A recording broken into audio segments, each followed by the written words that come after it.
Hey everybody, welcome back to some 4th Age Total War. This is our, I think, 7th episode of our North Rhun campaign, and here we're fighting for the first time in a long time outside of our own territory. Well outside, in fact. Our own borders end way over here just to the east of Barez-Dûm, and we've traversed through the province of North Rhun, and we are now entering Dorwinian's territory, which apparently Rhun is having none of. They are very protective of their non-enemies, Dorwinian. And so we are compelled to fight this battle here. Now you can see from the position that we are in the sort of crouching position here. We've used all of our movement points at the previous turn, and the AI is attacking us. But before they attacked with Lieutenant Ulwar, they brought in Ulwarth the Hunter versus Blod the Hunter. So Hunter versus Hunter here. And this looks like the more threatening army. If we take a look at the balance of power bar here, yeah, this is really not looking encouraging. Lieutenant Ulwar does have mostly axes and warband, you know, 1 unit of archers, 1 unit of cav, and then Ulwarth the Hunter has 2 family members, one of whom being the heir, and then, again, very similar composition, axes, warband, a lot more cav in this one, though. We have some cav, our cav outclasses theirs, I think, even versus their bodyguards. I think that the chief's men would do well if we get the charge.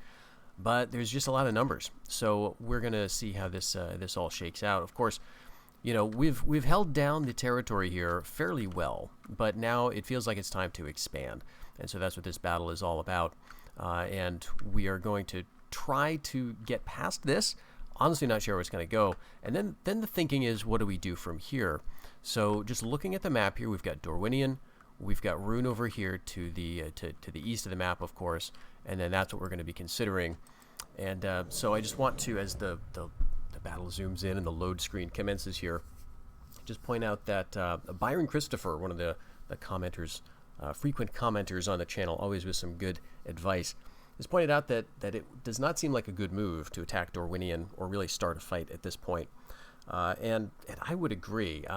So I think what I'm going to try to do, what I planned to do, I think, was to move through Dorwinian's territory and try to avoid Rhun's armies.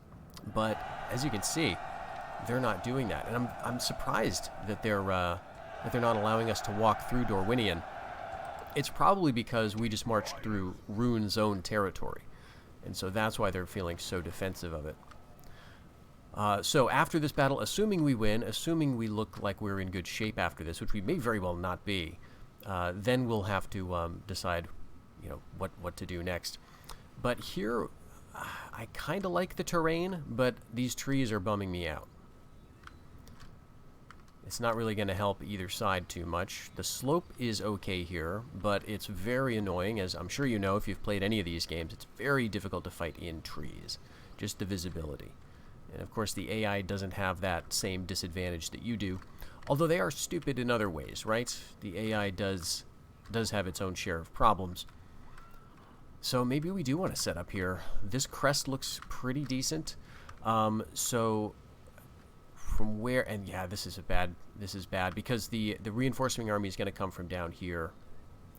So they'll definitely be moving up through the trees. They won't be right to our east, but they will be to our southeast. And so probably right down here, which means they'll have to march like up through this to get to us. And this is like the border of the map right here.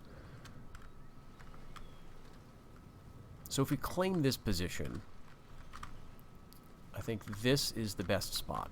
So let's just grab everybody, put them here. And we definitely want to change this up. I didn't group them up first, but that's okay because we're going to be doing some different things. So we will get to use these guys on defense. Let's see. I guess that's all right. Put them on fire at will. And I think we'll put the swords right behind them. Skirmishers well out in front. And then this is always very awkward. We've got slingers and we've got archers. But I think we'll have the slingers sort of out into the front, or the skirmishers out. Wait, no, skirmishers are fine. Slingers to the sides. Longbows behind, something like that. And then all of our cav, which we've got 4 units of. So it's not great. That means we want to keep them together. And the general here, you know, he's old, which means he's got some hit point loss. You know, as you get older in this game, the old age trait kicks in, and it doesn't tell you precisely what that trait does, but as you get older, you're not going to be a tough fighter anymore. Okay, and we also have a mountain warband unit, which can, I guess, just go back here, just as a backup. And I guess we want to put them in the group with everybody. Okay, so like that, and let's edge them forward towards the hill here. And I may even want to move them closer. So again, the AI is going to be there. Now, because that other army is reinforcing, they are not going to have a starting position that's really close to us, I think. I think they're going to be down in this corner, like pretty well away. So that may give us the opportunity to deal with this army more or less entirely, and then turn as needed to face the other faction. Now, what I'm going to try to do is keep most of my units hidden, and that'll keep these guys milling around. Yeah, so they're way down in the corner, just like I thought. Let's go see where that is. Okay, it's way, way down here. Okay. Yeah. Good. Now, they've got a lot of infantry, but they also have a lot of cav in this reinforcing army, I think. Yeah, there they are. They're marching in just to the back. And these guys will not get tired by marching uphill. Cavalry, if you notice, they never get tired if they just walk at a normal speed. So it can be like the steepest hill in the world, and your cavalry will just kind of casually march up it. So that's great to know if you are advancing with your own forces. Infantry will get tired out just by walking normally uphill, but cavalry really won't, and maybe they will eventually, but it seems to take a lot longer. So those reinforcements are probably going to come on in you know, 2 varieties in terms of one being relatively fresh, the cavalry, and the other being probably exhausted, unless they really hold back, I guess, and try to reserve their stamina. All right, but they're marching through the trees, pretty much right up towards our line, which is good. And we're already slinging them. Beautiful. They're going to get a little cover from the trees, I think.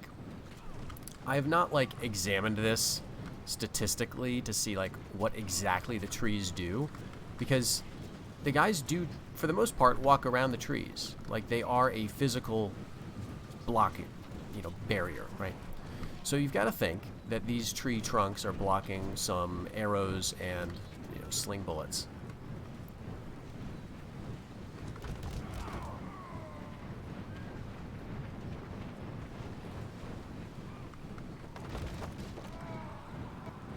All right, and this is the easier army to beat. So what we want to do is maybe we want to try to hold off our axes for the later army. Right? Take them off fire at will. Because I think we can beat these guys just in melee. And maybe we'll use the swordsmen for that. Okay, but they are splitting up their units. Look at this. Look at this. They're racing them around. Okay, and I think it might be they're looking for hidden units. So that's one reason to keep your guys in the trees, because the AI will spend time looking for them. Sometimes they'll make a beeline, like they know exactly where you are. Yeah, I think with the terrain we've got here,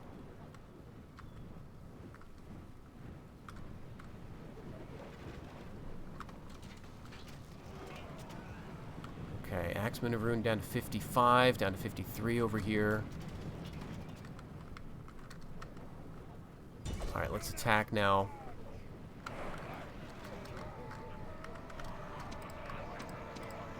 And I think I'm going to get my chief's men over here to try to get the enemy general.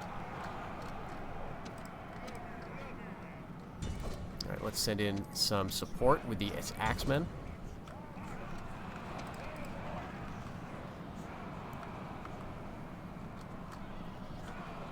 Great.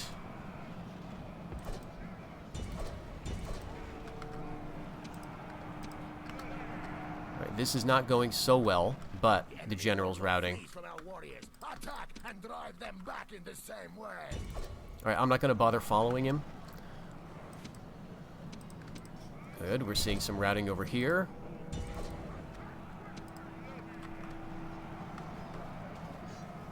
Just chase off those archers. Let's... Yeah. Great.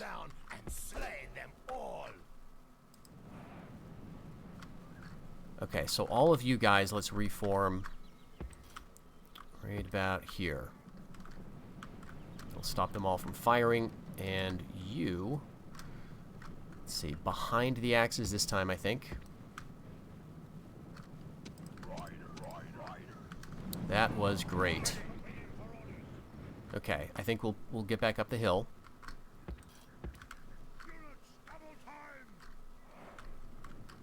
And let's see what we got coming over here. So the cavalry is going to be arriving first.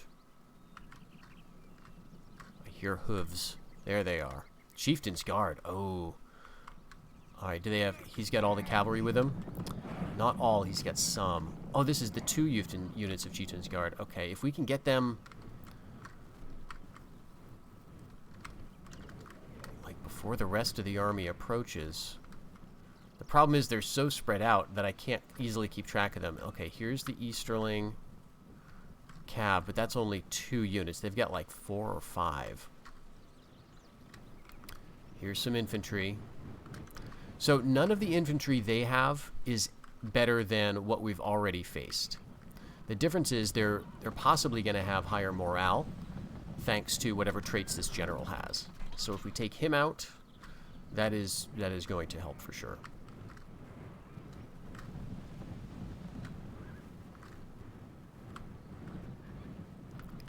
All right, and I got to pardon the camera work here. I've got to just got to get over here to see what we're dealing with in terms of enemy reinforcements, and I don't see any cav nearby, so we're going to send my general over.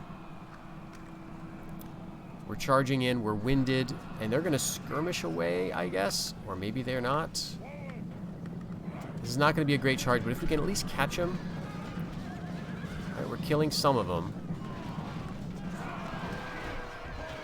41, 37. This is the most important conflict, I think, in this battle.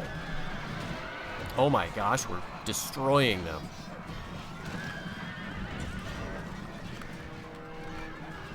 Oh, here's some other cav. Damn, they snuck some up on the right. Alright, well, if we kill him fast... Alright, let's get out of here. I thought I gave you a double quick march order, but I guess not.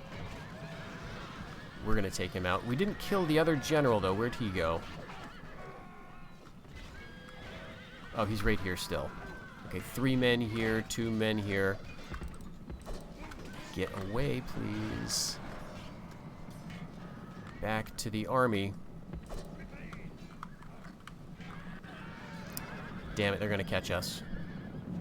That's alright, we got guys here. Everybody fire at will. They're gonna catch our slingers, that's fine. Slingers are a useful distraction at this point. And these guys are getting pretty wiped out. Down to just 1 man in each party. Oh, damn, warband, okay. Alright, good, we got him. We got 1 of them. Let's call that good and get out of here. Don't want to get caught by the warband. Alright, so they got 1 family member left, and it looks like we routed these Eastland Raiders. They don't know what to do. Alright, we don't want to let these guys get too far away. Man, I hate fighting in trees. They're beautiful looking trees, but they are so difficult to deal with. Okay, and you guys actually are out of slings, or out of bullets. And where's the rest of the army? Are they leaving? They're probably, like, in the trees right now.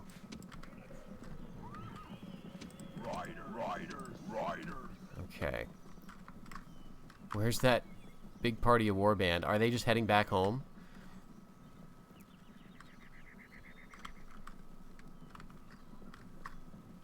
They're marching.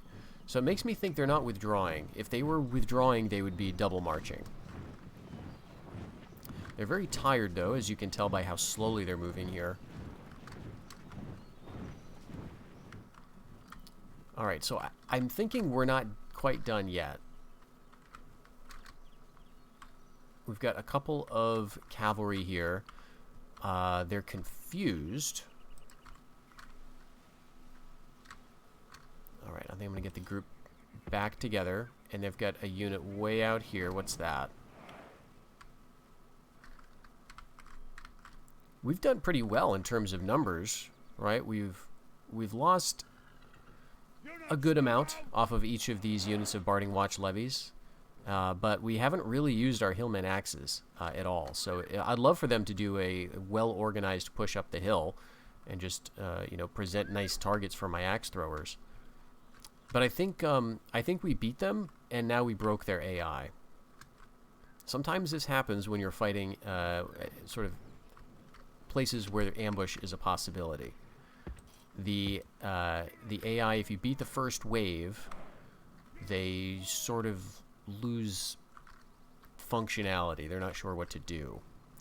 And this is annoying because in order to defeat them, right, I would need to come down here where I'm sure they're all just hiding in the woods. And that's going to be a disadvantageous battle for me. So I think what I'm going to do is just time this out. I know that stinks, but this will be a better outcome, and I got to preserve my forces. Yeah, we're down to the last minute here, and they have not moved at all. On the one hand, I can see that this is something of a good move for the AI, right? They've lost their general. They have relatively few men left, and they're in a better position down there in the woods than they would be coming up the hill at us. But you do wish, on the other hand, that they would just withdraw if it came to that decision. So we kept a lot of men. That's very nice. We destroyed that one army and did almost nothing to the second, except that we did kill their faction heir. So that's nice. And the thing that I'm very curious about now is, once we get control of our units again, is Rhun going to pursue us through Dorwinian's territory? If they will, then this campaign is going to end horribly. But it looks like they might not. I think they were moving there because it was right on the border of their own land, and so we might be in luck if we can sort of sneak through. The other question is, will Dorwinian attack us as we pass through? So this is where our spy is going to be helpful. We've got two of them. One of them is quite old, so let's do this. Let's train another one out of Esgaroth. This is always good for a spy. And you know what? I'm just so I don't forget, because I may overlook the training success message. Yeah, we lost one down here. Oh, that's a shame. Okay, I was hoping to get, I think, into Burn through sneakiness. But at any rate, we'll hopefully get the reminder about those spies, and then once we have them in place, we'll be able to see where we can best go. Let's move up here. Fornhood. I mean, okay, yeah, Rhun. This is the remnants of, I think this is the army we beat. This is just some other guy. But Fornhood has their noble, who looks like he's pretty old, and they're training levies. They may be training this stuff too, which is good. They've built it up, which means it's going to be nice for us to steal and loot. Eventually. We're not going to do that now, though, because Dorwinian is big. And if we do that, we're going to also have to defend against Rhun. So I think what we want to do with this army is a suicide strike to the south. We're going to try to do damage with it. That's it. This guy's old anyway. Blood the Hunter. He's seasoned. You know, he's faithless. He's got lots of problems. And he may just not be around very much longer. And then we'll have this big army in enemy territory with nothing to do other than sack cities, hopefully. So that's going to be the goal. Meanwhile, we're going to be building and training up a secondary army, especially with these nice units we're training out of Erebor, these Easterling axe hurlers. It was also pointed out that these guys are just a straight-up upgrade to the Hillman axe levies, which is true. They have the same number of men, and the stats are just superior, just better defensive stats. I will say that, obviously we've got the downside of upkeep cost here, but also from a design point of view, and I think I may have mentioned this already to the commenter, so pardon me if I'm repeating myself here, but I think that these Hillman axe levies are available to anybody, any Manish faction who takes over Dwarven lands, but the Easterling axe hurlers are not. These are available to Easterlings, and so for most factions you're not going to see this kind of redundancy. And when it came time to decide what, should Easterlings get anything cool at a dwarf settlement, then what makes sense for the Easterlings to get? Probably something with axes, right? Because we associate them with axes for various reasons. So this sort of makes sense, and yes, it is a little redundant, but these guys do have a niche, at least for the window of time during which you can't train the better guys, and maybe if you don't have the money. So now we've got this awful decision about where to go, and I think we're also suffering from supply problems here. Okay, we are still supplied, but that is going to get worse. Okay, he's under the weather, that's the problem, minus 10% movement points. So he's just got a nasty cold. We want to position ourselves carefully because it may be the case that they swarm us with a couple of different armies. Let's check that diplomacy. They're allied with Dorwinian. Yeah, that's it. All right. I don't think it'll tell us if they have military access. It'll just list who's the ally, but they may, right? Maybe they do have military access, and so they will come on their territory to defend their ally. So all we can do then is position ourselves so that both of these big armies can't hit us at the same time. So that means somewhere down here, if we can pull that off. So let's just use all of our movement points. Let's see. There we go.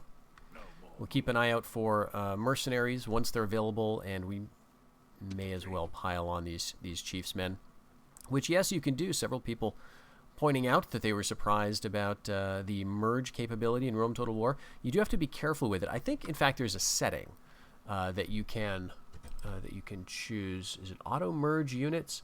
Maybe that was in Medieval Total War, because I'm playing a campaign in that game as well. But regardless, you can absolutely merge units, and it may do slightly weird things. Obviously, they have to be the same unit, and then if there's some disparity in experience, my understanding is that the average of both units' experience gets spread over them. So, for example, if we had a super high experienced one of these guys, Chief's Men, and a super low experienced Chief's Men, and we merged them together, the experience overall would go down, right, of that newly merged unit. But when we have questions of a disparity of like armor or weapon upgrades, that's when I'm not sure exactly what happens. So we'll have to see if we can remember to pay attention to that. Currently, everyone has the same stuff, so it doesn't matter too much. Okay, we are making money now. And we just got an army down at Yodor, and I think I was planning to have them join this army. What we're trying to do here, let's just put this under siege, because I think we could take it anyway. I think they get black spears, but I think it would be fine. I think what we're trying to do here is to take Bern and give it to another faction to serve as a buffer between us and Dorwinian. And yeah, they're going to attack. So Bjorn of Framsburg is their nobody. He's just a nobleman. He's got some Dale Watch, and this is their ruler. So their king, some black spears, and a bunch of longbowmen is going to sally out. We'll make a save here. We're going to test our luck a little bit, because I do tend to have crashes in this kind of battle if we win, and if we would get the city when it's the AI's turn.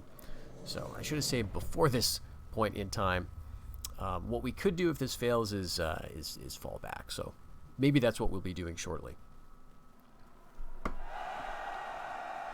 And because this is not really a sally exactly, this is an open field battle. And that means we're not going to be fighting on the settlement tile. So the city's going to show up as reinforcements. They're not under siege. But we can still get the city if we beat both of these forces, which is pretty easy to do. And for a long time, this was my preferred method of taking settlements. The problem started when I noticed that my game would crash a lot in these kinds of battles when I win. Alright, let's skirmishers out front, longbows in the center because they can shoot over the heads of people, slingers on the wings because they can't. And then, yeah, I guess that's fine. Got our general here. Oh yeah, they're right behind. Yes. Alright. No matter, we will count the dead later. We'll turn to face them. Whoops. Okay, cancel that. Nope, return to game. Group you up. There we go. And hurry. Reassemble. They're about the same terrain level as we are. So, I mean, this is very easy to do because all we need to do is kill this guy, right? And he'll probably allow that to happen. Now, this is a very dangerous unit. The Dragon Slayers are no joke. 47 men. It's their king. There's another family member coming up behind us. Although, is he a... Yeah, he is cavalry. For a second, I thought he might be Framsburg Guard. So, you know, this might end horribly for us, right? We can avoid the potential crash by losing the battle. That's one surefire way to avoid that unfortunate crash. But I think we're probably going to win it, and then so we're going to be rolling the dice. Remember, we have War Cry.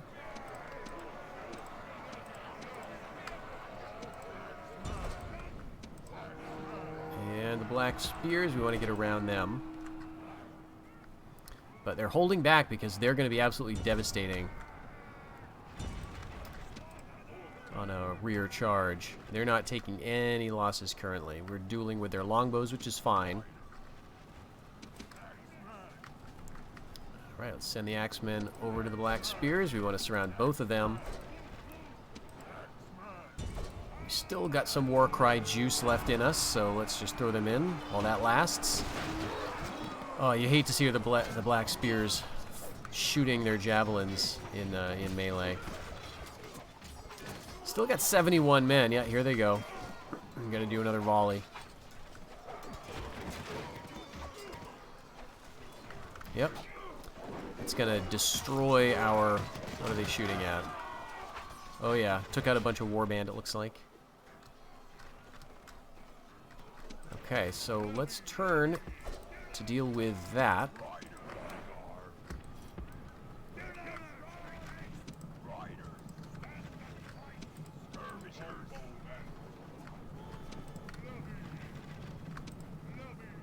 Gonna watch that and that.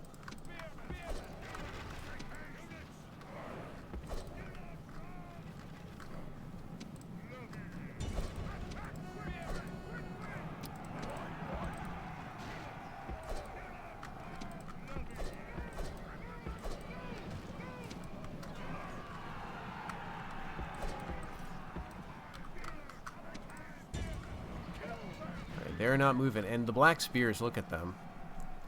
They've only lost like 20 men, and they've been surrounded for a minute or two. They're, what are they? Okay, losing heavily now, but some of them are winning. Alright, let's charge in at the Dale Watch.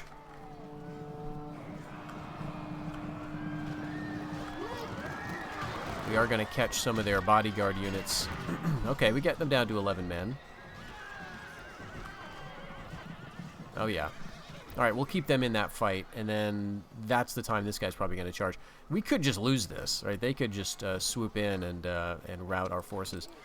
We've got these guys, and I think I'm going to start marching them up to screen. Shows his worth. Nothing. Any of our warriors would die rather than run. Let's get the skirmishers out, too. And I guess the slingers... I mean, they're probably going to run down my missile troops. Alright, let's not bother chasing him, really. I guess we can send the mountain raiders after him. Let's bring these levies over here. So we have some guard against that. And still 38 men. Oh, we got him. Okay. I guess we had some archers pointed that way. Very nice. All right, and here they come.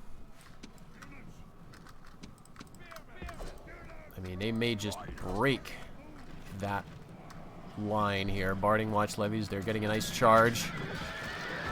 Oh, that's right. These are the swordsmen. Oh, I forgot. These are the spearmen. Oh, jeez. Okay. Well, then that they're not routing immediately is actually a testament to their skill and courage. They lost one man. The enemy did. All right, let's hold off. We don't want to charge in while there's already a lot of fighting happening. All right, now our guys are not really that great on the charge. They've got swords, but we've got javelins too, so we'll get some of those in. 31 black spears. Jeez. All right, let's get a little closer. We'll do a throw and then a charge, I guess. 41, 40. We are taking some of them out. And if we want to hold off... Oh, no, that's not a precursor. Okay, great. I thought it was like the Hastati or whatever in Rome Total War. When you order a throw, what happens is they throw and then charge. But that's not the case with these guys. So we get to throw both of them in. Let's go in. They're down to 31 men. We've got 26. We've got some gold experience. Upgrades. We're going to charge them in the back. 20, 18. Yes, we're going to win this battle and crash the game. It's going to be great.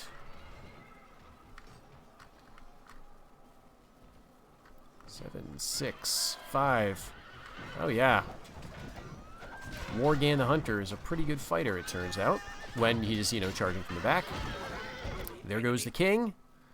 Yeah, let's end the battle, and let's just sort of pause for a moment. If you give the game time to sort of calculate things, that sort of helps it. But we did pretty well there. We did lose over 200 men. But we killed more than twice that, so that's pretty good. Now we'll see what the game is going to do.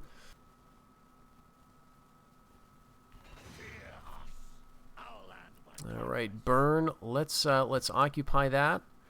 Oh my gosh. It's going to let us get back to the campaign map. Beautiful. Beautiful. All right. What was I worried about? A suitable husband. Here we go. We have to be careful here, but he is youthful. Okay, he's competent. Competent governor, that's fine. I'll take it. Poor commander we can work with. That is -1 morale. He's mean. -1 morale. Ooh, that's a bad one. I do like how these are conceptualized, right? Like, so because this guy is stingy, you can make more money off of plunder, but the men don't like him because that plunder's not getting back to them. It goes back to you, the faction leader, right? Like, and also he doesn't give them, like, I guess the armor and, you know, the medicine or whatever that they need, so they're not going to recover as well. So he doesn't provide for them. Punishing, this is also minus morale, but plus 30% movement points. Like, I might take it, like, just because we may want some guys with a lot of movement points to get deep in enemy territory. And we also just need people. Well, that's great. We got burn. Now, what we did in the previous episode was got some emissaries up near Dwarven lands. We are at war with them. So that does stink. We were neutral with them briefly. Do we have any allies? Like, we do have the Bjornings, but they're... We could almost get over there. I just don't think the Bjornings are a reliable ally. They themselves are allied with Dorwinion, though.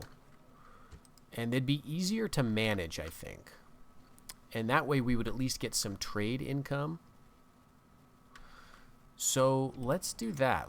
I should have had an emissary closer. Let's associate them. We've got one in Erebor. Oh, he could actually get here. We've got one in Yodor, but he's a little too far away. Got one in Hjorth. I don't think there's any Bjorning emissaries within reach of him. Got one in Barry's Doom. We've got one in Southern Wildlands, and that's not quite close enough. Okay, so let's take the one in Erebor. and see if we can actually reach this place. Oh, we can't. I'm seeing the red. Alright, we'll get in there anyway. I will take a moment to get an agent in Erebor. We'll train another agent in Dale, another scout, I guess. And you are the guy we just got, right? You are Ulgan of the Tribe of the Cold Hearth, the young, punishing, mean commander. But he's intelligent, he's energetic, right? If we treat him well, he could be a good dude for us. So let's get him into the family. Let's get him cared for with those armor upgrades. Erebor, Yodor. Okay, good. We're making money still. And we did a good job here at Burn. So let's plunder what we can plunder. We're going to get rid of these hosting halls. We're going to get rid of the chieftain's feasts. You know what? Let's make it hard for the Bjornings. Get rid of the healer. We'll get rid of everything here. We're not going to keep it. Even the trader. I mean, maybe eventually we will take this. But let's just destroy everything right now. Next turn, we'll try to gift it to them. And maybe we'll luck out and find an emissary somewhere, right? Let's get our scout down here, see if there's any Bjornings hanging about. Not here. Well, I guess I can move you off in this direction. Emissaries, of course, tend to cluster around cities, but, you know, you might find one in the wild every now and then.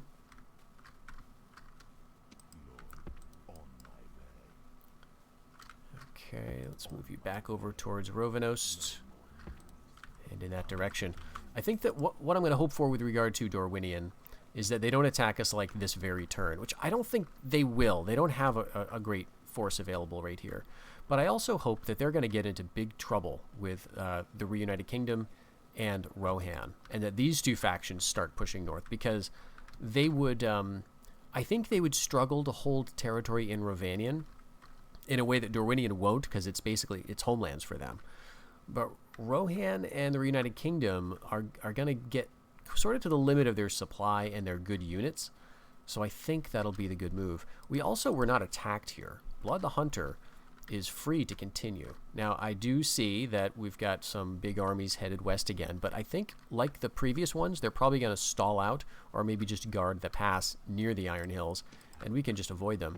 So now the important thing is to ensure that we get that diplomatic success that we want. We want to move our army out of Dorwinian's territory if we can, if it's safe to do so. Ooh, and it might not be. Oh my gosh.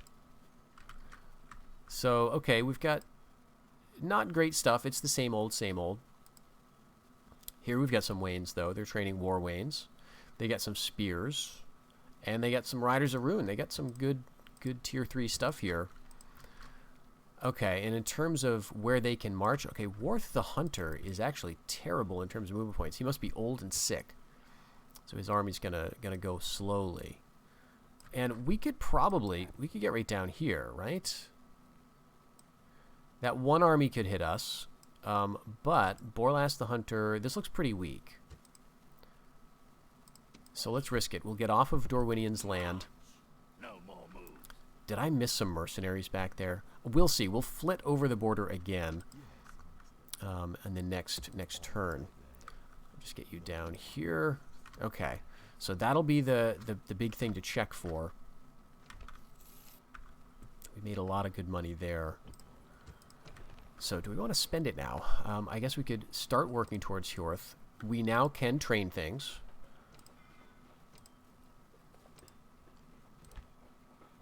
We could go for mustering fields to get up to our barding stuff.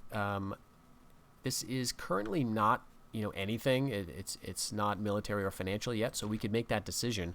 Do we want to go for, the third tier here? That gets us Warband, it gets us Easterling Skirmishers, which are okay, but it does give us another place to train Chief's men, and this is a pretty safe unit in terms of training up the population. It's not having a huge impact, so we don't need a lot of men here is what I'm trying to say.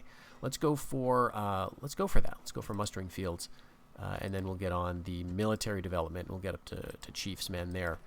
They're not going to be as good maybe as the ones we can get out of Dale, but it'll be nice to have them in lots of different places. And Dale, yeah, I mean, Dale is also a place for making money and training, agents and stuff. Esgaroth, I don't think we really need to do that. Yodor, I think we just got the option to go for hosting halls, so let's do it here. Be nice to have a governor here at some point. We will make that a priority.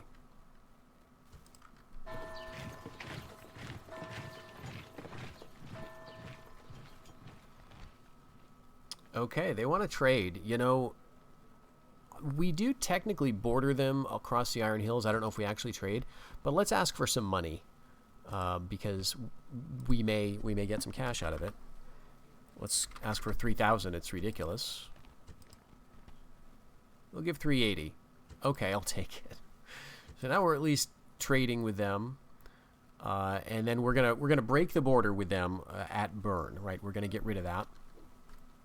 That's the hope anyway. If the Bjornings will allow it. Let's check our news though. Yeah, see, this is why I trained a bunch of scouts, because I knew I was gonna forget. We've got a lot of scouts here. Okay, so we're gonna take you and you. You're both going to go off into the east. We're going to get some young scouts over there to see what's what.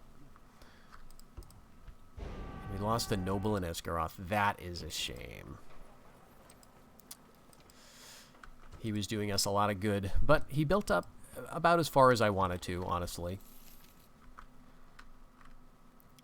So, let's do the diplomacy. Now, what we want to do here, in order to ensure that the AI is going to take it, is make sure that we don't have any units outside the city, but inside the province. And I can't remember, I think it was Wombat who found this out on the Total War Center forums, or maybe it was Imrazor, I can't remember.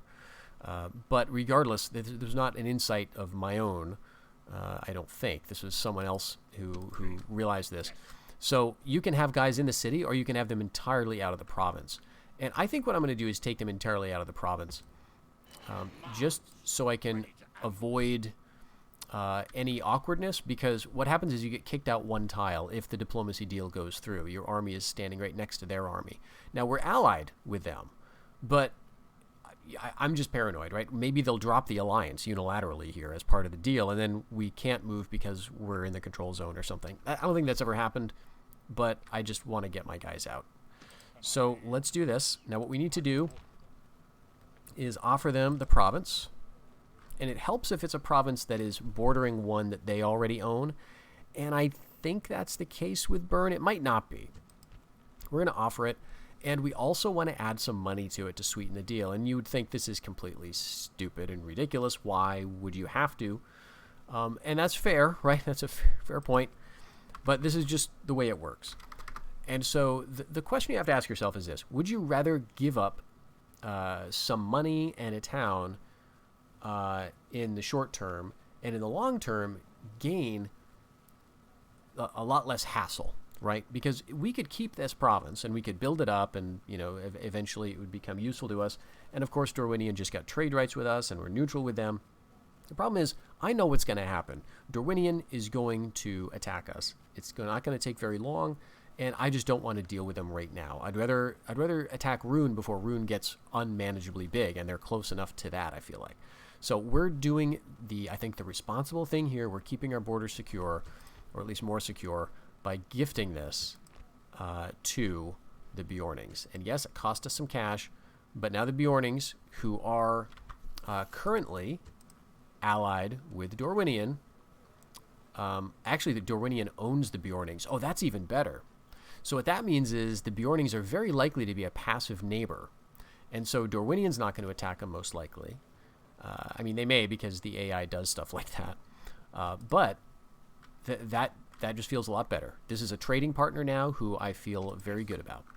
All right, so we'll get our army back up to Yodor and retrain, if we can, any of these units that need it. And then we'll do maybe something similar with the fort here, honestly. Or maybe what we could do is attack Dorwinian along this front. The only problem with that is, because the Bjornings are a vassal, Dorwinian does have military access through Bjorning lands. So they could move through Burn right? I'm thinking that's the way the AI sees it. This is basically one of their provinces, and they can just move through to attack Eodor. So maybe we just want to kind of hold off a little bit longer. Anyway, that's good to have that resolved. We've got the border situation taken care of. We won't be having this irritating Dale problem anymore. And then what we could also do is maybe feel better about taking Framsburg, because this is the last province of Dale except for their fort. So if we manage to take Framsburg and keep the faction alive, right, then they would still have the fort, and their faction leader would eventually wander back there. But Bjornings to the south are going to keep this a good neighbor, because they're a vassal of another faction. I think making a faction a protectorate seems to stall out their AI, and they don't behave very aggressively. So the other interesting thing I'm noticing is that Tharbad apparently owns Angmar. Yeah, Tharbad owns Angmar. So some interesting stuff happened. You know, I never do this, but let's take a look at the faction ranking scroll. So here's us. This is our overall ranking. Let's see what Tharbad is up to. Oh my gosh. Let's see what, compared to Dorwinian. Oh wow. Okay. So Dorwinian just took a hit, and it's probably because of their wars in the south. They're running into a wall against Rhun and the Reunited Kingdom. But Tharbad is doing great. All right, let's take a look at military. Yep, that makes sense. I had a big spike, a big plunge. I guess that was around when I started to settle. And then I just have gradually been working up. All right, production ranking. I think this means troop production. I could be wrong. All right. I flatlined and then did a little tick upwards, and both Dorwinian and Tharbad are trending down. Let's take a look at Rhun. Oh my gosh. That's pretty terrifying. All right, going back. Yep, Rhun is very high militarily. And pretty good overall, too. Okay, so let's now go to territorial. Yep, Tharbad has gone very high, but they've lost a few recently, and that's maybe due to rebellion. It's hard to hold on to some of those northern Angmar lands. And maybe they've also been taking orc holds and stuff, and those can be very rebellious. Okay, and yeah, so I don't have a lot of provinces, right? So like I've got, I guess, 7 now, so that makes sense. And okay, they're about the same, but this means that currently Tharbad has something like 20 or so provinces, which means basically Tharbad has won their short campaign at this point. All right, and financial ranking. Everything looks flat here because if we add the Shire in, the Shire is a weird faction. They have all these villages which represent all the actual villages that are mapped out in the Shire. Tolkien did just a tremendous amount of detailed work and world building in the Shire. So we know where like all of the little villages are there. Nowhere else, right? Like he didn't tell us, much past Bree in terms of the small settlements. Everything else is a wasteland, but the Shire's got all these villages. So they're on the map. Now, the way villages work on the map, and by villages I mean these little minor settlements, these little things here, a minor town. You may not even notice them at first. They blend in very well with the landscape. This is the Northman or Easterling style minor town. And these are the land tax. So the land tax that you make when you take over a city and build the settlement pacification and then get the homeland dominion building, this gives you a certain land tax modifier. And we can see that in the Kingdom of Dale here.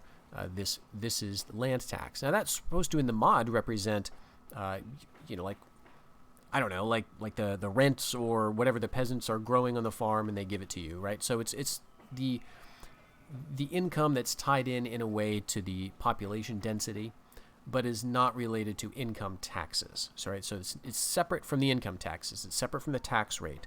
It's just this is like related to the productivity, the fertility of the land, and so it's a different kind of income.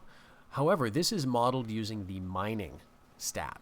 So that's what keeps it at a steady rate based on the availability of the gold resource, which is what these minor villages actually are. These minor towns are gold, right? I mean, in terms of the internal mechanics of the game. As far as the game is concerned, these are gold mines. and you build up the Homeland Dominion buildings and a few other buildings like farming and so on, and that gives you higher land tax, which is essentially you're building your farms. That internally the game sees that as you building more gold mines. Now, the Shire, of course, has a million little villages, right? And we can see a bunch of them here, right? That's actually outside the Shire. Here's the Shire, right? All these little villages here. So these are gold mines, essentially. And, you know, that means the Shire makes a lot of money. Now, it's not a big problem in the sense that most of the time the Shire does nothing. It's a passive faction. But when you look at the faction rankings, it really skews the financial graph because the Shire is off the charts. And this is why also, if you manage to make the Shire a protectorate, you're going to be making a ton of money because all those little hobbit villages make you bank, basically. And if you take over hobbit lands and start building up your homeland dominions, that's the same thing is going to happen because they get a lot of productivity in the Shire, which kind of makes sense. You know, they're a booming civilization in a way. Anyway, so that's the financial rankings, which is kind of hard to tell because of that, how it skews everything. But we're doing okay, actually. We've got over 100,000. The Shire's got, you know, going up to 1 million, 1.2 million, just about cresting that point. But Dorwinian's doing the best out of this group otherwise. And population ranking, yeah, Rhune's doing great. I guess we get the Shire out of that. But yeah, Rhun is doing really well, which makes sense. They're an Easterling faction. They've got their homeland still. And Dorwinian's doing well otherwise, but Tharbad's also doing great. Okay, so that's good to know. We might be up against a monstrous Tharbad here pretty soon. And they have actually taken... This is, I think... Is this another Orc hold? I think it might be. I don't know if we can really see it. Yeah, Northern hold. Okay, good. So, and then they lost Angmar itself. This is, I'm sure they took it at one point. Carn Doom is a settlement. You can see there's signs of a siege here.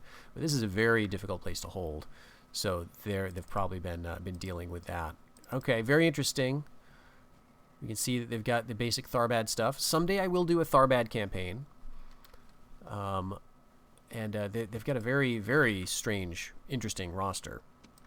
But it's one that I have a hard time with, so it'll be neat to see how that goes. Okay. Do we have to do anything else? We didn't get attacked here. So, it'll be interesting to see. Let's move our scouts. How Rhun... Okay, we already moved them. How Rhun is going to handle us kind of moving through their territory here. I think I want to keep a spy up there. Let's move down here into Dorwinian's lands. Okay, no mercenaries. And, okay, Dorwinian owns that. Rhun owns this. And so what we can do is if we keep a spy around here, we can just see if they have any armies in the woods. But you can see this is pretty undefended, right? They're moving all their armies up north. That's great. So we could get down, if Blod the Hunter can live, we could get down to Tham, which is ultimately our goal, and sack it pretty quick. Maybe I want to do some sacking of like Raycoast or Fennis Rim along the way, because those are good economic centers. Okay. Let's just end the turn here. Move our scout over towards the Brown Lands so we can see where Dorwinian's concentrating their forces. That's in the west. It makes sense because they share a border there with their enemies. And there's my emissary moving down to keep an eye on Rovanos. I probably don't need him there.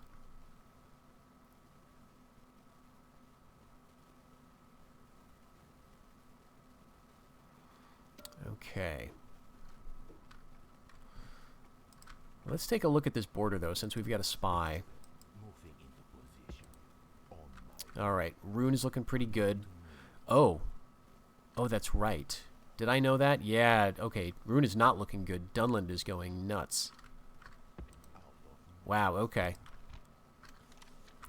So Harad has allied with the Dunabar and ceasefired with Khand, at least for the moment. Wow. Alright, let's keep the emissary here because we may want to do some stuff with Dorwinian at some point. And let's move the spy down, I guess. Move you down here. But now I can move these other scouts off into the east. bit further, we'll take you down south by Rhun. We'll move you along here by the fort of Rhunen. Not much here in the north. You know, I'm kind of thinking maybe Dorwinian is a bit weaker than I had thought. Like, if they've got all their forces down here, and we keep, you know, if we can count on this as a buffer, which I don't know if we can, maybe we can get forces over into the east here pretty quick. All right, without doing any diplomatic shenanigans, we've got a good income. So I've currently trained 4 of these guys. I'm going to train 4 more. That's going to still leave us with a positive.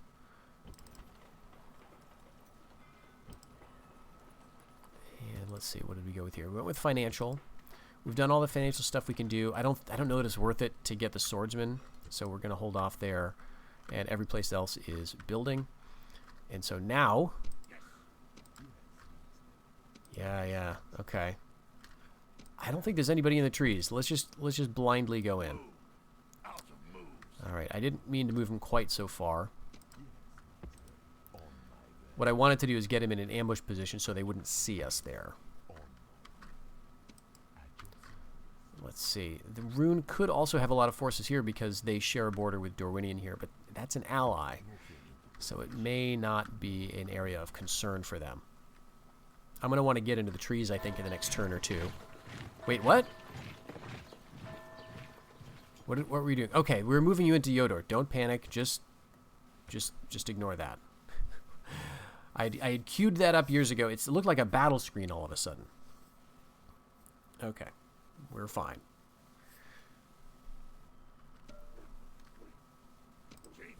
So, but yes, I do want to move you back into Yodor. Let's see, 80. We probably could merge you. And we almost may as well get rid of these mountain raiders, but they might be good for holding a fort or something.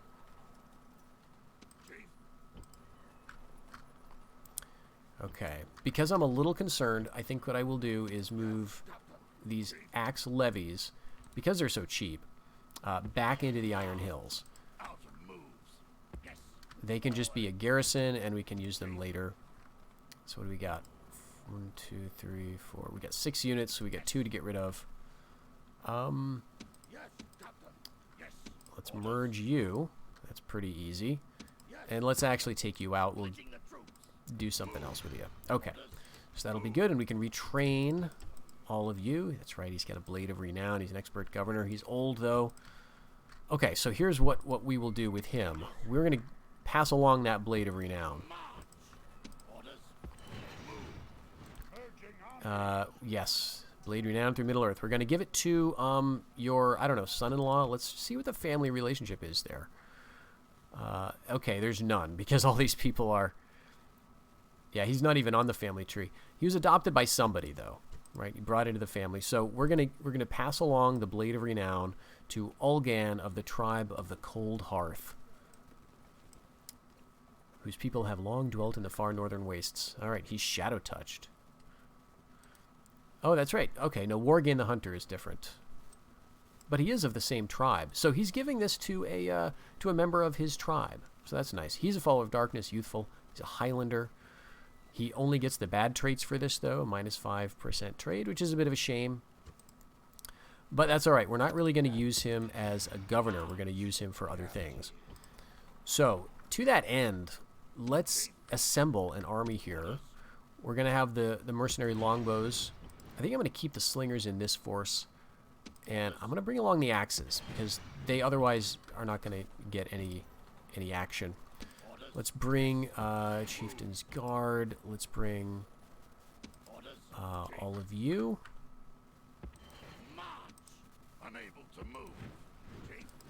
And yeah, I guess we've got 2 cav. We'll bring them up here to the Iron Hills as well. Maybe they'll be useful in some weird way.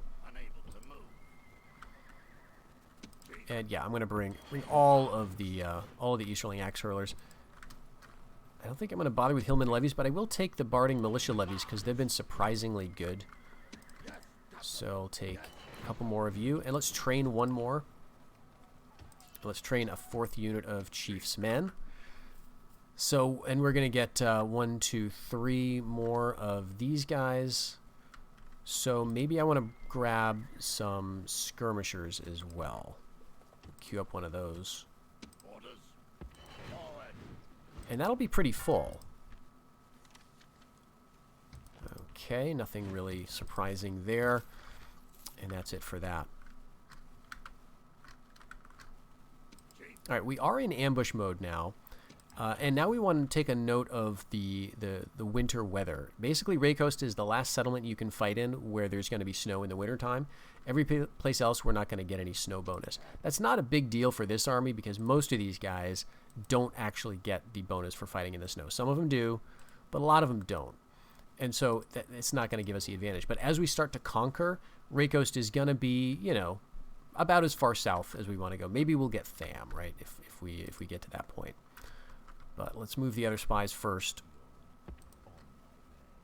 It'll be really nice to see how Rhunen is doing in its like heartlands. And it's, oh gosh, we could get an elite task force down to Belligant and just wreck them. That would be a good move because it's in the middle of their territory. And it's close enough to our supply lines. We could make that happen. Just kind of muscle through Dale at the fort here and just grab that. And then they'd be so focused on us. That's what I think we're going to do with this elite force. So that's going to, maybe that'll be the next goal. Because I really think, I know it doesn't make a lot of sense to open up a new front. But I think we do want to get like Belligant and start getting our homelands back. And that'll just make it easier to support whatever we're going to do down here. So let's get down into these trees. And I want to be like close enough theoretically to hit Raycoast. All right, we're starting to get some good stuff now. Variag mercenaries and mercenary slingers. And we've got to hire all of these guys before our general here dies of old age. So I think we can merge units. Maybe not. It'll be really close. Okay, we split it up then. We have a couple of guys here who just live in the trees now. That makes room for you. If they get found out and attacked, I don't really care. If they survive, we can use them for you know, garrisoning a fort or a settlement or something. Okay, let's uncover this settlement, Erebos. And there is a full stack here, and there's probably more. All right, but this is the basic kind of Rhun army that we've seen. See, I don't think I'm going to bother training because I don't think they're going to make it through the pass. So I don't really think Barrage Doom is going to come under threat.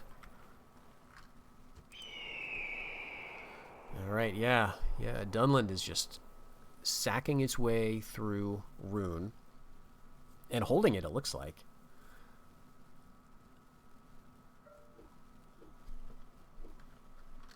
It's so interesting because I would have expected Rohan to do really well in this campaign because when you're playing as, you know, a quote-unquote bad guy faction, typically the other factions like the Reunited Kingdom and Rohan do really well. And it looks like the Reunited Kingdom is doing well in the south. I mean, they haven't conquered. Ooh, they've actually. Wow, Harad is up here now. Very interesting. But they're starting to get, you know, into Mordor a little bit, and they haven't lost anything over here. It looks like, but I think Dunland is a faction that can do really well once it gets going, but initially Rohan beats them down, right? Rohan can do really well. And they're a very productive faction too, and make a lot of money. But the interesting thing is that Dunland is doing really well, and Tharbad is also doing really well. So I'm curious. Yeah, they have no diplomatic relations whatsoever. They just left each other alone. Tharbad says, "We'll go north, you go south," and Dunland agreed. So that's fascinating. Now it looks like they're going to come to blows at some point, though, because Tharbad and Rohan allying means Dunland is likely to, you know, get squeezed between them. Okay. That's actually a big Dorwinian army. Glum of Thrimfeld. So I haven't seen like a full Dorwinian stack in a while. Oh shoot, they figured out how to do it. Oh no. They figured out how to use the pass. Damn. Okay, well we're getting armor upgrades anyway. Let's just train a bunch more of them. So we'll have 8. Move out. And 1, 2. We'll have a good number of axemen in the city if they go for Barez Doom, and I think we'll be able to hold out if they do attack it. But we also have this army that we could use to attack them. You know, I don't think I'm going to. I'm going to do other more interesting stuff with Olgan. I don't want to waste time attacking these rune stacks. I want to go to where the problem is. And one of my problems is that we don't have homeland territory, and we can resolve that by going after Dorwinian here. So let's grab you. And then we were going to get 2 more units. 1 more of you, and we're going to keep training them, which is fine. And 1 more of you. And actually, I sort of overestimated how much space I had left, but that's okay. We're going to have 1, 2, 3, 4, 5, 6, 7. Yeah, okay, it'll be a little weird. But we'll have them to send as reinforcements. I think Dale is just going to build up here. Oh, this looks scary, but I think we'll be fine. They're playing it passive for now, so that's good. And what we're going to do now is decide what to do in the east with these armies. So Dorwinian does look like they're moving back this way with some high-tier stuff. They got these men-at-arms, which is a very solid unit. Dorwinian Watch and halberdiers, along with some Ravanian March Wardens, which is really, I forget they can train this. Dorwinian gets like almost everything that Ravanian does, maybe everything. The only thing I'm not sure about is the skirmisher, the Ravanian Ranger unit that got added in a later patch. All right, so they're kind of fortifying the region. Okay, and we get some armies that are turning down towards the south. All right, so let's bring you back into the east. Yep, it's like they know we're coming. Okay, they've got some forces around Tham. Let's go back north a touch. Okay, there's nothing that can reach us next turn. And Rakos looks weak. Captain, move out. March. And there's nobody around here, right? Moving into position. Yeah, all right, let's hit it. So we'll put it under siege. We're going to build all the rams we can in a single turn. And then there's going to be a hapless noble, Borfang of the Eastland Marches, who's stuck inside with 3 units. We don't know what they are yet. Maybe I can get close enough to see. Yeah, okay, a couple axes and an Easterling Warband unit. And they've just got a basic wooden palisade. This is going to be very nice. So we're going to take this next episode, I would say. They may attack us and try to get it back. If they don't, I am going to assault. And we're going to try to grab Rakos and then see if we can hold it, right? And then moving troops from up here into our old homelands, we're going to start causing some damage and trying to get back onto the right foot again, trying to make some actual progress. So I'm very excited how this is going to unfold. We'll see if we can race to Barez Doom before this army gets there. If not, we may have to scramble Olgan to intercept, but otherwise, that'll be the next episode. So I hope to see you then. Take care.